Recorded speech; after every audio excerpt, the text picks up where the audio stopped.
Welcome everyone! In this video, we are in the Ultra League, showcasing some more fun battles featuring Melmetal!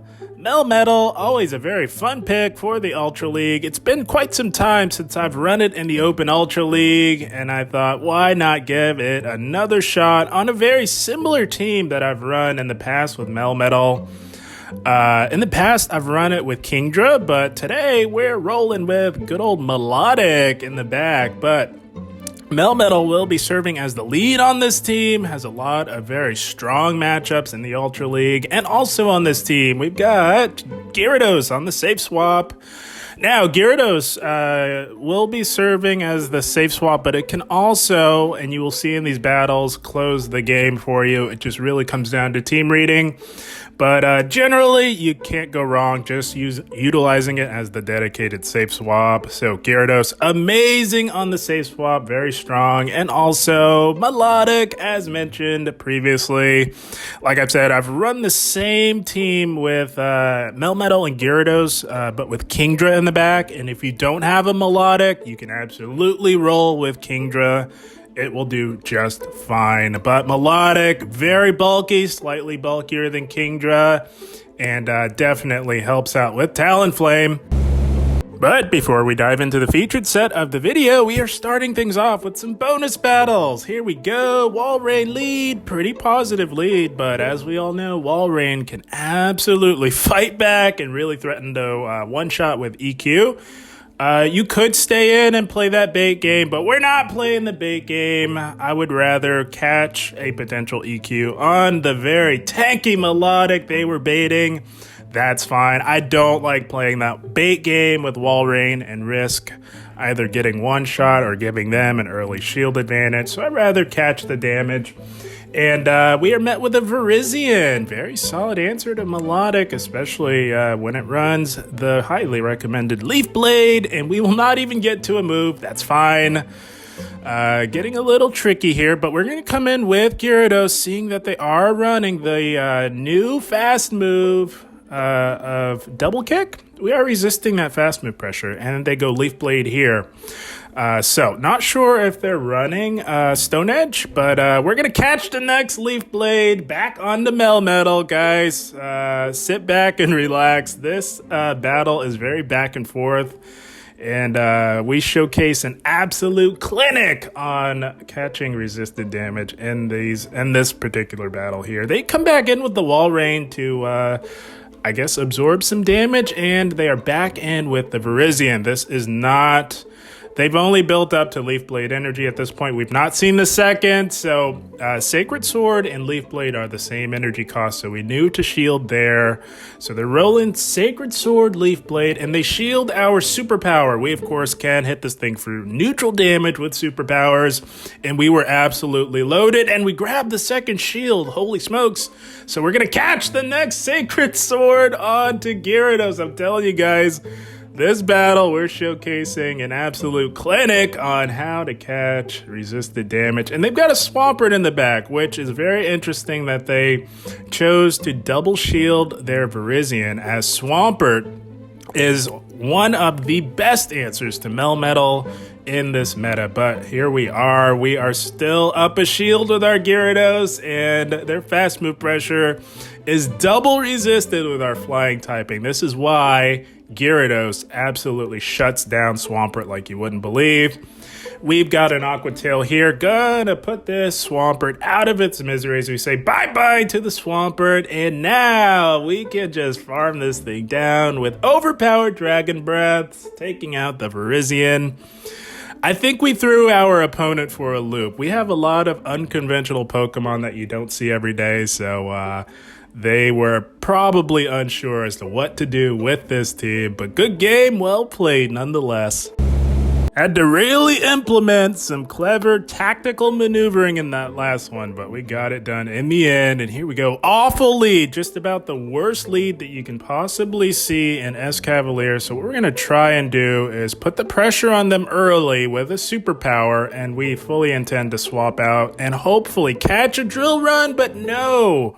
They overfarm and they meet us with a wall rain, but we do have the early shield advantage with our Gyarados. Now, this is a Shadow. Gonna go for this crunch. Hope for the 30% chance to drop the defense, and we get it. That is amazing. And now, generally, I would tank the first Icicle Spear, but this is a Shadow, and that 20% Shadow bonus would be a little too much with the fast move pressure. So, in this case, we're going to double shield farm down after getting off that crunch with the debuff, and we do get the farm down. Now, we're down on shields. A lot of trainers may have let Gyarados go down to come back in with Melmetal, seeing as how it's a very solid matchup for Melmetal, but with such a terrible lead in the form of SCAV, we choose to control the alignment and give them shield advantage. So, and they go Aerial Ace. Okay, so solid coverage move. A lot of people don't run Aerial Ace, but it can really come in handy in many circumstances. But gonna look to get off another Aqua Tail, and we grab the final shield. Now, shields are down on both ends.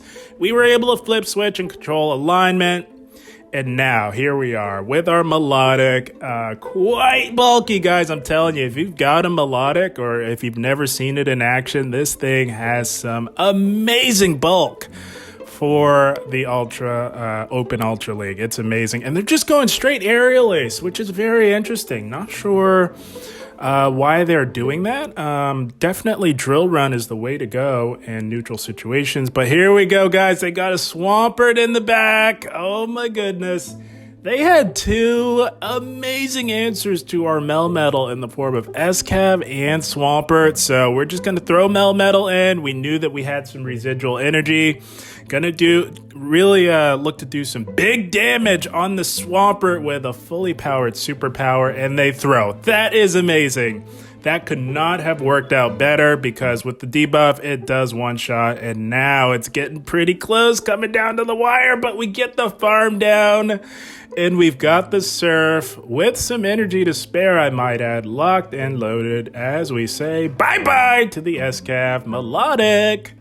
Coming in super clutch in a very close end game, taking out the SCAV. That's going to be a good game. Well played. This Melmetal team was really putting in the work. It was a lot of fun, and here we go. Talonflame. Melmetal has a very positive matchup against Talonflame, guys. Despite taking super effective damage from these Incinerates, we just thoroughly outpaced this thing.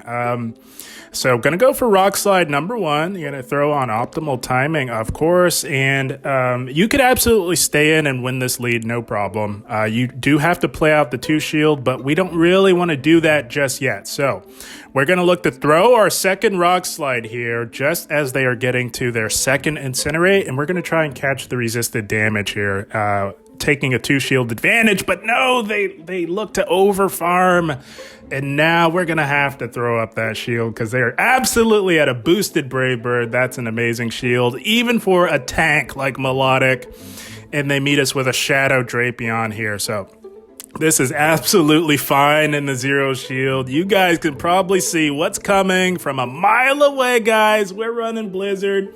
We don't often get to get this Blizzard off, but we are, as we say, bye-bye to the Drapion. One-shotting from 50% health. You love to see it, and they've got a Swampert in the back.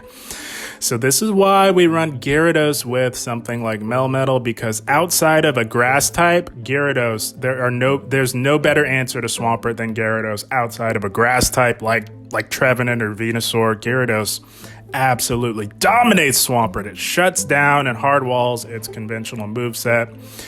They go EQ out of desperation. That Shadow EQ did a decent amount of double resisted damage, considering that it is double resisted, but Gyarados does not care about that Shadow damage from Swampert. We take it out with an Aqua Tail, and we've got another one locked and loaded as we do big damage, and we get the farm down with Dragon Breath. Talonflame, poor little Talonflame, just really didn't stand a chance in the end. Gyarados takes the game. That's going to be yet another good game. Well played.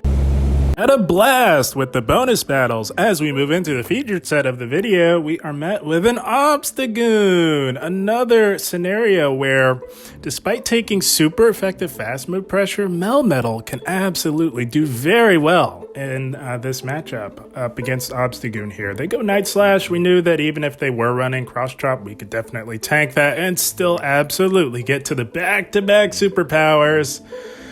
So gonna go for superpower number 1. You're almost guaranteed a shield with Obstagoon on the lead with Melmetal. We simul swap and we come out on the winning end, I would say, in the simul swap here, as they've got a Wing Attack Charizard.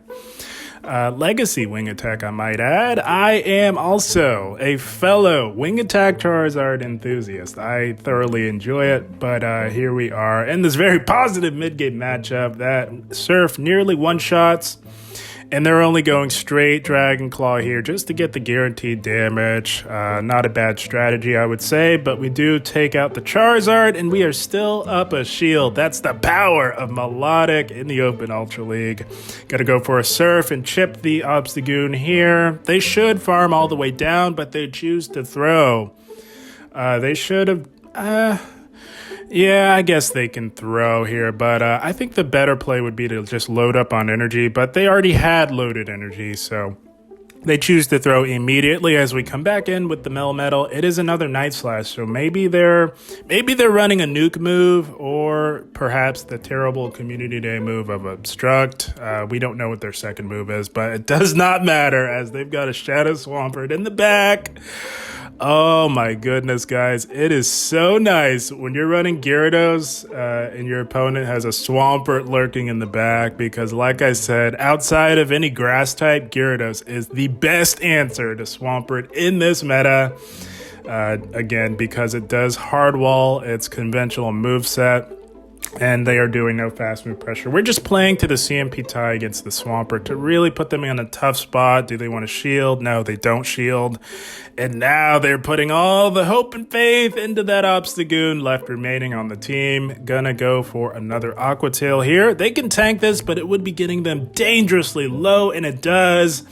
We knew that we had nearly back-to-back superpowers on our Melmetal, so we throw it in to finish off this Obstagoon. That absolutely gets the shield. They've got another move. All we have to do is shield up this potential move. Another Night Slash. We will never know what that second move is. It does not matter because we've got another debuffed superpower, which is more than enough to say bye-bye to the Obstagoon. Melmetal. Closing the game in dominant fashion, taking out the Obstagoon. That's going to be yet another good game. Well played. So as you guys can see, this team absolutely puts in the work. And here we go, Jellicent lead. It's an okay lead for us, not too bad. We have two decent answers as well to Jellicent in the back. We can, of course, hit this thing for neutral damage, and we are doing super effective damage with our Thunder Shocks. So we're going to stay in here a little bit because Jellicent is quite bulky. We want to chip it down a little. The problem with this team is that it almost always has a Scrafty in the back. This is actually a team that I created way back when Walrein came on the scene. I created it as an anti-Walrein team, and my original version of this team had Charm A9 in the back, but this team has taken off like wildfire. It is very widely used, and a lot of trainers have actually chosen to swap out the Charm A9 for Nidoqueen. That variation does have its benefits. I may be biased, but I am still partial to the Charm A9 variant because Jellicent can have some problems with Shadow Claw users on the lead. We go for that big Blizzard, fully expecting a Scrafty in the back. They did not come in with the Charm A9, so I'm reading that this is the Nidoqueen variation. I'm kind of hoping that it is a Charm A9 because we have two Pokemon on this team that run Dragon fast moves. So we throw Melmetal in, reading that there is no Charm A9 in the back, and it is the Nidoqueen version. At this point, it's not great because it's a Shadow Nidoqueen, and you guys all know that Poison Jab, Poison Fang, once they get that thing rolling, it is a very lethal snowball effect. And Gyarados, I'm afraid, just does not have the bulk to withstand this onslaught. We're getting quite low. It's just about over. The Nidoqueen still has a shield. We need 2 Aqua Tails. I don't think the second one will KO from this range, as Nidoqueen in the Open Ultra League is quite bulky, but we're going to go for it anyways. We're going down with the ship. It may actually KO. It's a Shadow. It does KO, but the Scrafty still a little too healthy. Had a move. It was very close. I knew I had the luxury of knowing this team beforehand, but still couldn't quite get it done in the end. But they played that very well. Good game, well played to our opponent. I'm telling you guys, if you have access to these 3 Pokemon, you might want to give this team a try. It really puts in the work. And here we go! Tapu Fini. This is okay. Again, we're doing super effective fast move pressure with our Thunder Shocks, although it doesn't do a whole lot, as it doesn't have stab and it doesn't do a whole lot of base damage, but it still adds up against these water types. It's quite nice. And you just go straight Rock Slide against Tapu Fini. So, team reading here. Tapu Fini leads. Traditionally have a Registeel in the back, so we're thinking there could absolutely be a Registeel in the back, but we don't really want to swap out too early, because we do, like I said in that last battle, against the fairies, you got to put in a lot of work with Melmetal. It's a 2 Pokemon run dragon fast moves, but we do shield that up. We're getting quite low. We want to bank some energy just in case there is a Registeel in the back, and we're going to catch the next Surf onto our Gyarados here. And they let their Tapu Fini go down. That's fine. And now, if they have a Registeel, it's going to come in right here, because Registeel absolutely dominates Gyarados. But they come in with a Trevenant. Trevenant and Tapu Fini also form a very, very strong core in the Open Ultra League. And at this point, I'm reading that they don't have Registeel in the back. So with a lead like Tapu Fini, you want to have some coverage for grass types. There is no better coverage for a grass type in this meta than Talonflame. So at this point, we're reading that there has to be some sort of fire type, or for sure a Talonflame in the back. So we're going to throw our low health Melmetal in here to just do as much damage to this Trevenant as possible. We had loaded energy that we banked. They let the Trevenant go down. That means they're banking on that Talonflame, and we had a second answer to it in the form of our very, very tanky Milotic. And you guys can see this is all over. We get to the Surf, they let it go, and even if they wanted to throw a Brave Bird, they had 0 chance of doing anything to our Milotic with their Talonflame as they top left. Good game, well played to our opponent. Oh, I'm telling you guys, this Melmetal team was really, really racking up the wins. And here we go, especially on a lead like this. Much like in the Master League, guys, Melmetal, one of the best anti-flyers in all of Go Battle League, no matter the league. Speaking of, they've got a Virizion here, so we chip it with a superpower, and they trigger the CMP tie. Not going to tank this much damage. It's for sure a Sacred Sword. That is all they built up to Sacred Sword energy. And now the question is, what is their second move? They did not build up to Stone Edge, so we know that this is a Leaf Blade. We can tank this, no problem. It does quite a bit of damage. Gyarados, not known for its bulk, but can really put out a lot of damage of its own. All of our charge moves are resisted, but we do get the defense drop. If you're faced with a situation like this, Crunch does more raw damage than Aqua Tail, even with stab. So that is nice. These Dragon Breaths, are really starting to dig in with that defense drop. Gonna try and take it out with an Aqua Tail, but they shield. They want to control the alignment, and good on them for that, as this Leaf Blade will absolutely KO. So now we're just going to get ahead on energy with our Milotic. We know that they have a Shadow Crobat left in the back, and they've got a Giratina in the back. So they were quite weak to a Melmetal with this team here. Their best answer was a Virizion, and it is out of the way. So you guys may be wondering how Milotic does up against good old Giratina. It does quite well, guys, especially in the Zero Shield. If you're running Blizzard, they tried to catch, but we held on to that Blizzard, guys, and now we've got the Melmetal locked on to this flyer. Like I said, does not matter what league you're in, Melmetal, probably one of the best anti-flyers in all of Pokemon Go Battle League. They can go Shadow Ball all they want. It does not KO. Even from a Shadow, we can farm this thing all the way down. Leave this matchup with loaded energy. I'm going to chip this Giratina. We will not make it to that second Rock Slide as they did get through a move. And it does chip, it does help, but we really didn't need it, guys, because we've got the Blizzard locked and loaded. Nothing more satisfying. We say bye-bye to the Giratina. Milotic sweeping the end game yet again, taking out the Giratina. You love to see it. That's going to be a good game. Well played.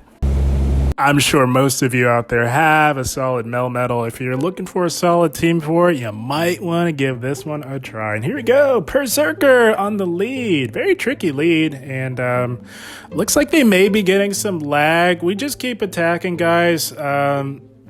In the past, I have stopped attacking to let them catch up, but I've been burnt in the past because I would think that they're lagging all the while, just loading up on all of the energy known to man. So these days, I just keep going. You know, it's rough if it was lag, but you got to take that up with Niantic. They've got to fix their game when it comes to lag. But they bring in a Tapu Fini, so we're going to stay right here.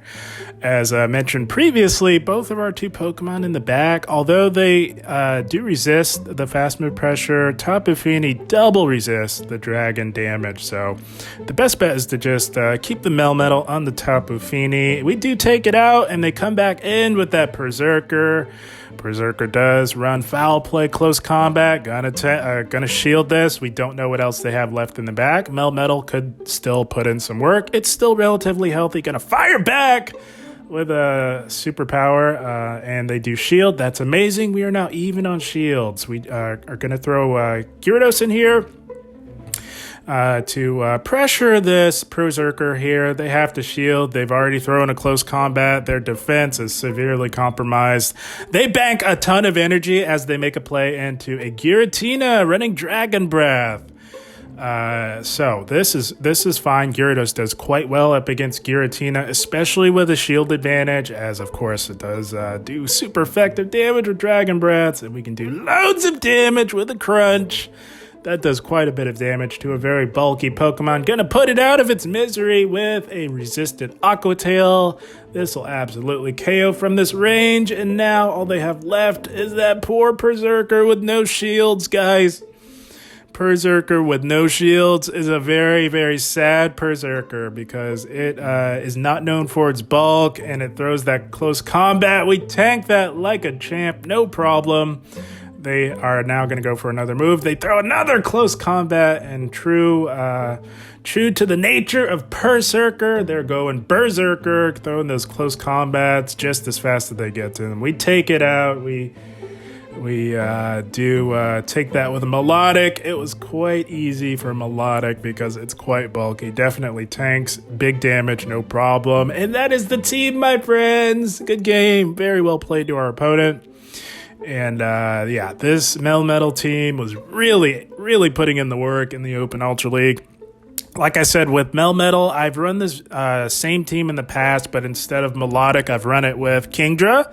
And Milotic can be tricky to get a hold of. You don't see it too often in the wild, and you've got to do a little bit of walking to get the Feebas to evolve into Milotic.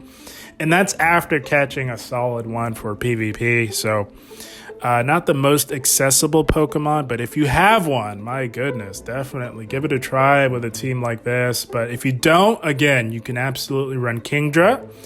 Kingdra was very widely available not too long ago, and will work just fine. So, yeah. Melmetal, 2 water types in the back. This team, Talonflame has nowhere to go with a team like this, which is amazing because if you play the odds are you're gonna run into a team with Talonflame, and it has nowhere to go with this team, which is a recipe for a lot of success for you. But guys, I had a blast. I hope you all enjoyed. As always, I thank you for watching, and keep up the grind. Thank you, guys.